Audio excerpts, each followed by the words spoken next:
तहरीक इंसाफ का असम्बलियों से मुस्ताफी होने का फैसला। बनीगाला में पाकिस्तान तहरीक इंसाफ की पार्लिमानी पार्टी इजलास में अहम फैसले होंगे। गैर कानूनी हुकूमत को मुस्तरद करने के सिवा कोई चारा नहीं। फवाद चौधरी ने नए इंतखाबात मौजूदा बहरान का वाहिद हल करार दे दिए।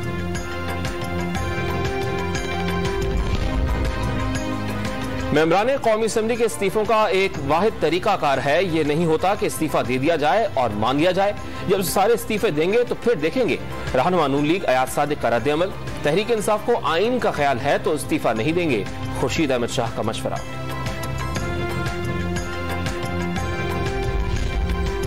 नए वज़ीर-ए-आज़म के लिए शहबाज शरीफ और शाह महमूद कुरैशी आमने सामने। दोनों उम्मीदवारान के कागजात नामजदगी मंजूर।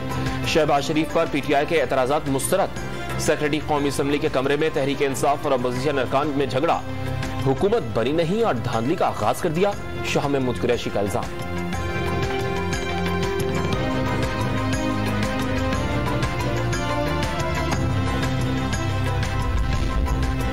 शहबाज शरीफ पर करप्शन के मुकदमात हैं। क्या जमानत पर रिहा शख्स वज़ीर-ए-आज़म बन सकता है? पीटीआई रहनुमा अली मोहम्मद खान का सवाल।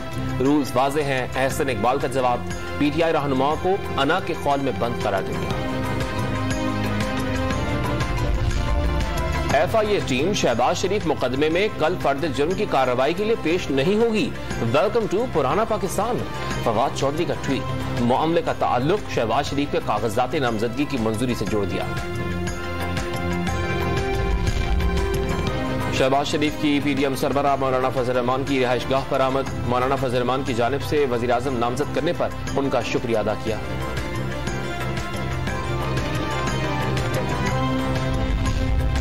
और लंदन में नवाज शरीफ के रिहाइशगाह एवनफील्ड के बाहर नून लीग और तहरीक इंसाफ के कारकुनान आमने सामने।